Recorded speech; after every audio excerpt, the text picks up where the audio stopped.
3 movimientos que nos gustaron y 3 que no de la primera ronda del draft 2025 de la NFL, acá con don Mauricio Quesada. Yo, como siempre, soy el positivo del podcast. Voy a ir con los que me gustaron. Mauricio, que es el negativo de esta parte del programa, va a ir con los que no le gustaron. Y hoy es viernes de negativismo. Mauricio Quesada, cuénteme, ¿cuáles fueron esos movimientos de la primera ronda del draft que no te gustaron?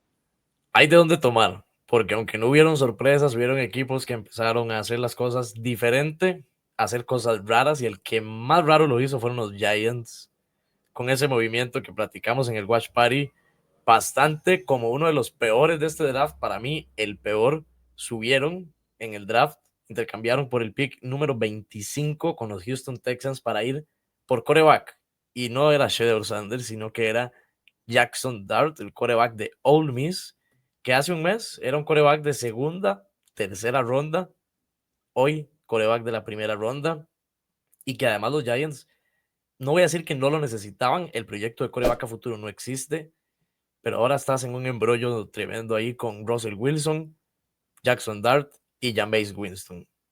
Y Mal pick. Tommy, ¿no? Tenemos a Tommy Y todavía. Tommy DeVito, ¿por qué no? Claro. Sí, es un mal pick, la verdad. Es un pick complicado de entender hasta cierto punto. Es hacia a futuro, ni siquiera se espera que va a iniciar en la temporada 2025. Ya decía Ryan Dable en conferencia de prensa después de haberlo seleccionado que es el futuro del equipo, pero que en el 2025 su mariscal de campo será Russell Wilson, a sabiendas de que había muchas dudas sobre el tema de mariscales de campo en el draft 2025. Me parece curioso que hayan saltado, que hayan regalado, no regalaron tantísimo, pero sí fue un movimiento que tal vez no era esperado y que dentro de todo podríamos decir estaba en segunda, tercera ronda seguramente ese nombre, u otros nombres podrían estar de los Giants, ¿no? Pero La bueno, lápida de Joe Shane, seguramente. seguramente que no lo ha hecho para nada bien, ¿no? Más bien tiene suerte de tener de tomar decisiones en el 2025, sí tengo que decirte que los Giants poco se entienden, ¿no? En lo que hacen en general como franquicia en la NFL. El mejor movimiento, el que más me gustó, y te va a sorprender, Mauricio, porque viene siendo un movimiento que tal vez no vimos, pero es un nombre que hablamos mucho y lo estuve pensando recurrentemente luego de las horas que pasó el tema del draft, y voy a tenerme que ir con uno muy normal, por así decirlo. No voy a sorprender a nadie con este. Entre más lo pienso, más me gusta. Lo que hicieron tanto los Jaguars como los Cleveland Browns en el movimiento de segundo pick por Travis Hunter. Y voy particularmente porque nombramos a Travis Hunter como el unicornio del draft 2025 y el unicornio de muchos drafts, ¿no? No tenemos en la historia de la NFL un jugador que juegue las dos vías, tanto a la abierta como esquinero. Y lo veo, voy a partirlo en dos. Si lo veo del lado de los Jacksonville Jaguars, Mauricio Quesada, lo entiendo porque esta es una franquicia que yo te mencionaba en el podcast, prácticamente es inexistente, ¿no? Es un fantasma, no hace ningún tipo de movimiento que resalte. Antes queríamos ver a Trevor Lawrence y nos emocionábamos al proyectarlo como un gran mariscal de campo de la NFL. No ha sido así, pero ahora hay que sentarse todos los domingos a ver a los Jacksonville Jaguars por Travis Hunter.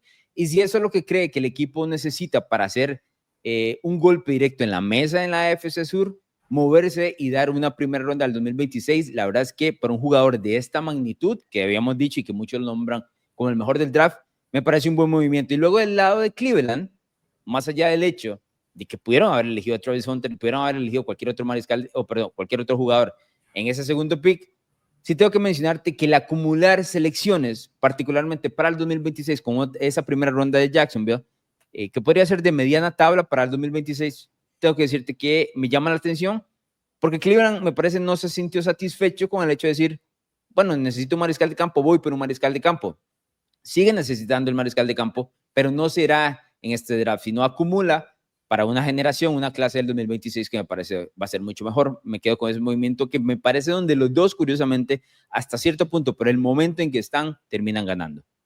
Ahí el pero que le podríamos encontrar es que el Jacksonville pagó la primera ronda del 2026, pero aún así puede valer la pena por el jugador que es el unicornio del draft, ¿no? El unicornio de la NFL, ahora que ya está involucrado de lleno en ella, pero también puede haber sido sobrepagado.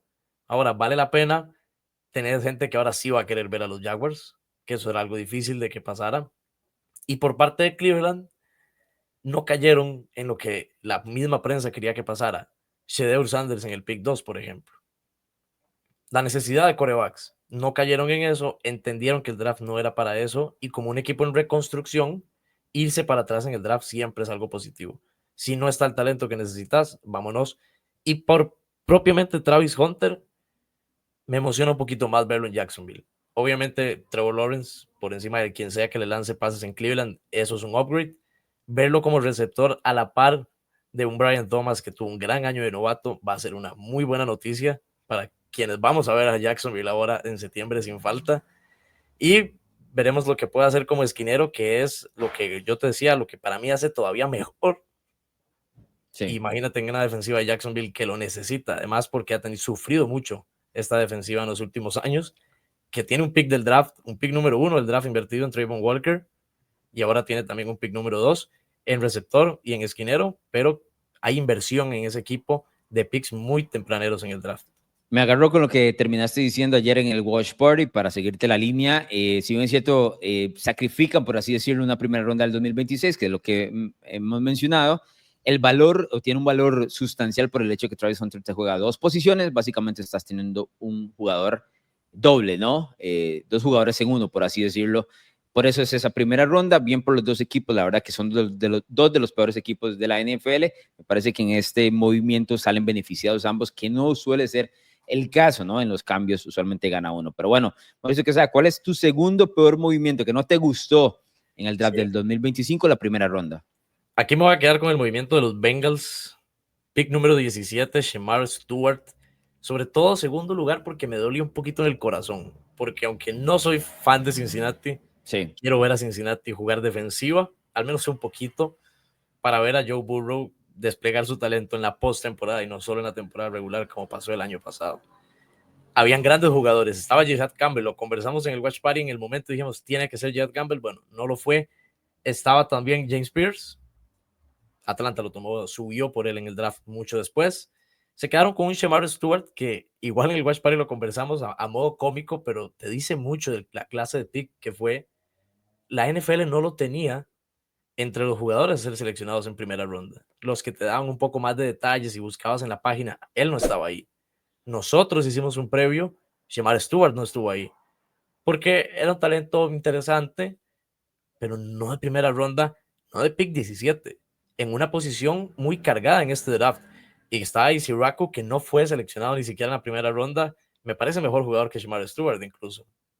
Había de dónde tomar y te quedaste con una opción que podías encontrar mucho después en el draft. Hiciste un reach y ahora va a tener que rendir frutos para que eso lo veamos como algo que valió la pena. Y no te sorprende que sea el equipo de Cincinnati, ¿no? Que ha tenido todos estos problemas en el costado defensivo, que ha tenido problemas. Si no elige los tempraneros, ¿no? Como el Joe Burrow, el Ja'Marr Chase, que son prácticamente imposibles de fallar. La verdad es que Cincinnati ha fallado en los últimos picks del draft, particularmente cuando le ha tocado jugar defensiva y de ahí sus Todo, problemas. no solo en los Sí. picks del draft. Correcto, correcto, pero especialmente el costado defensivo, ¿no? Y yo creo que había o existe este gusto por los Bengals por el tema de Joe Burrow, Ja'Marr Chase y lo bien que juegan en ese costado, donde el resto de la gente dice, no, o sea, que los queremos ver competir Sí. realmente, que le den una oportunidad.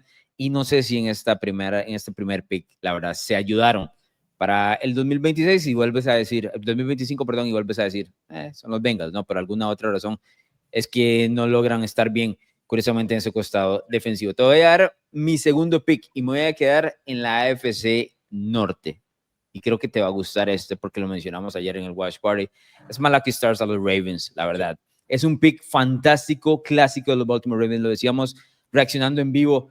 Me parece que los Ravens y los Eagles y los Chiefs son este tipo de equipos que se aprovechan mucho de los errores que cometen las anteriores franquicias en los drafts. Baltimore se quedó quedito, esperó y fortaleció una defensiva secundaria que ya sabemos de por sí era buena y ahora le va a poner con Starks a Kyle Hamilton a la par, ¿no? Teniendo dos de los safeties más prominentes y más jóvenes de toda la NFL. Solo para darte unos datos rápidos, en el 2022 Freshman All-American, ¿no? Lideró a todo el equipo en cuanto a pases desviados. En el 2023 con Georgia, por cierto, primer equipo All-American de toda la nación, ¿no? Obviamente primer equipo del SEC y lideró a todos en la nación con pases desviados en el 2023 y en el 2024 otra vez All-American, primer equipo de toda la nación, segundo equipo del SEC, lideró a todo el equipo de Georgia en cuanto a tackles. Esto es una absoluta superestrella que fue cayendo por cómo se fue desarrollando el draft. De hecho fue el segundo defensive back tomado en el draft. Es un aciertazo de parte de los Ravens, clásico de una franquicia que lo hace muy bien a la hora de construir sus equipos, ¿no? Es un jugadorazo, viéndolo en Georgia, destacaba dentro de una defensiva que ya de por sí estaba siempre llena de talento. Malaki Starks era de esos jugadores que se veían diferenciadores en la defensiva. Cayeron en el draft por cómo se desarrolló, incluso hasta por la posición. A veces tomar un safety te cuesta mucho en los primeros 15 lugares. Malaki Starks no ameritaba. Bueno, cayó y Baltimore lo aprovecha como lo ha hecho en los últimos años, picks sobre todo de defensive backs, y que los Ravens fueron un equipo casi perfecto en 2024. Esa es la verdad, jugaron muy bien al fútbol americano, estuvieron muy cerca de llegar a la final de la conferencia americana. El tema es que les faltó un poquito de secundaria al principio de la temporada. La corrigieron y el equipo otra vez volvió a ser casi perfecto. Pero aquí atacás casi que lo único que te falta para ser otra vez un equipo excepcional. Un estupendo pick, no hay nada que pueda decir, lo vamos a ver a la par de Kyle Hamilton. ¿Qué más puedo pedir para una defensiva en mi secundaria? Y que de hecho te habla muy, o te explica muy bien lo que ha pasado en la AFC Norte en las últimas 2 temporadas. ¿Por qué? Porque recién acabamos de criticar el pick de los Bengals y alabar el pick de los Ravens, ¿no? Eso es lo que ha pasado en los últimos 2 años en la AFC Norte. Vamos con el último que no te gustó, Mauricio Quesada.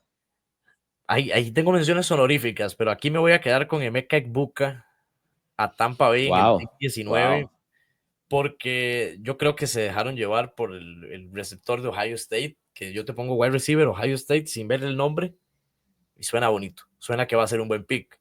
Lo que pasa es que atacaste una posición que no necesitabas atacar en este momento, con un jugador que no necesariamente era el siguiente en la lista de la proyección a los mejores wide receivers que quedaban. Y me parece que Tampa Bay está para competir. Lo vimos el año pasado, cerrar muy bien la temporada, ganar la división que se suponía que Atlanta iba a ganar caminando. Es decir, es un equipo que está bien posicionado para pelear. Entonces, estás para cerrar huequitos en el draft, tapar lo que te falta. Si hay algo que no le falta son receptores. Tenés a uno de los mejores de la historia en Mike Evans. Buena proyección con Macmillan, que lo drafteaste el año pasado, a un Chris Godwin que siempre está ahí, se está recuperando de la lesión, pero siempre ha estado ahí para Tampa Bay generando grandes jugadas. No sentía que fuera el pick necesario para Tampa Bay. Eso es lo que me duele un poco.